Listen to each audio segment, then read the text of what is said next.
Buenas noches, mi nombre es Marjorie Aburto Caballero y esta noche vamos a dar un análisis sobre el libro La historia de la ciencia, escrita por John Grieving.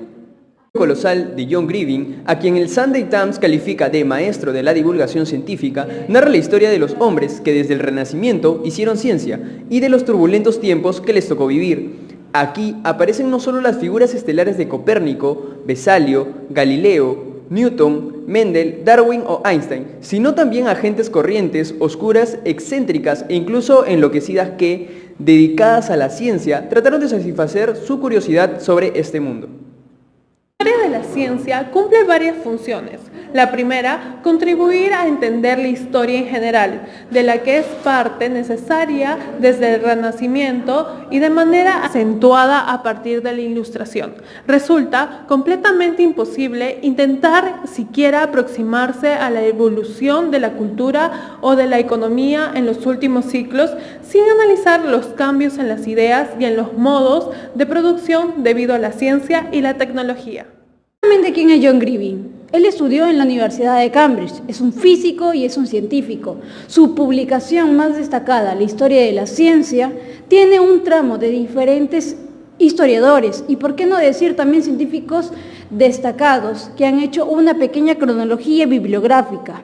Se puede decir, de alguna manera, que la historia de la ciencia podría ser un poco anticuada, anticucha. Sin embargo, no olvidemos que, como dice John Grieving, la ciencia está divorciada de la parte económica y de la parte social del mundo real y actual. En este capítulo, Los hombres del Renacimiento, se menciona sobre algunos descubrimientos científicos que representaron un quiebre para el pensamiento contemporáneo y derrocaron las teorías postuladas. Aquí encontramos el caso de Nicolás Copérnico, quien es uno de los más conocidos, ya que fue quien dio inicio a la llamada revolución científica del Renacimiento. Les mencionaré 4 datos curiosos de este personaje. Número 1. Nicolás Copérnico fue el precursor de la astronomía moderna y, al igual que otros pensadores como Galileo Galilei, sufrió duras críticas por parte de la Iglesia, que no aceptaba sus teorías. Giro copernicano. Copérnico desarrolló una teoría sobre las revoluciones de las esferas celestes. No se publicó hasta poco antes de su muerte, en 1543, por temor a la Iglesia. Número 3. Homenajeado en el espacio. Un cráter de la Luna fue bautizado en su honor como Copérnico. Número 4. En nuestro país existen alrededor de 5 colegios con el nombre de este personaje. Nos habla acerca del movimiento de los planetas y los aportes del astrónomo danés Tycho Brahe y su ayudante Johannes Kepler. Uno de sus aportes fue la medición de las posiciones de las estrellas, donde se dio cuenta que la precisión de las estrellas no era lo que parecía a la vista del hombre. Otro de sus aportes fue la supernova, que observó desde la constelación de Casiopea. Johannes Kepler fue figura clave en la revolución científica, fue un astrónomo y matemático alemán. Entre sus aportes, construyó un modelo geométrico del universo que consistía en encajar figuras imaginariamente uno dentro de otra, de tal forma que se creen vértices de la figura interna y toquen la superficie de la esfera.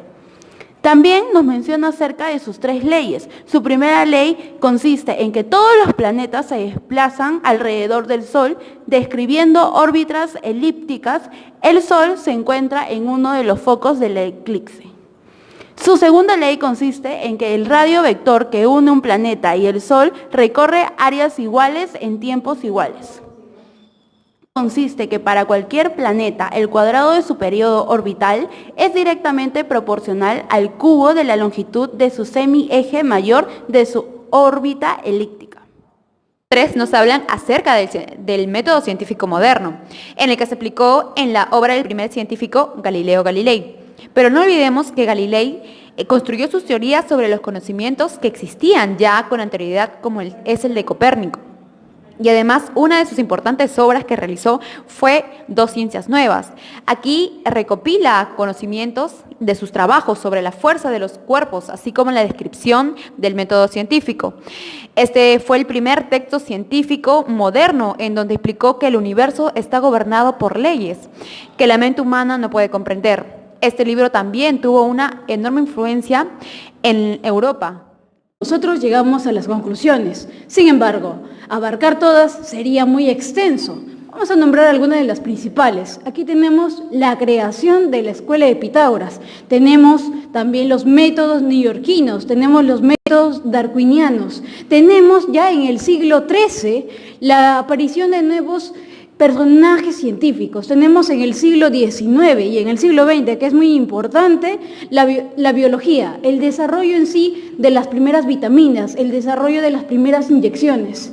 Qué importante ha sido esto no solamente para el hecho tecnológico y científico, sino también para un desarrollo social dentro de nuestra actualidad, dentro de la vida actual.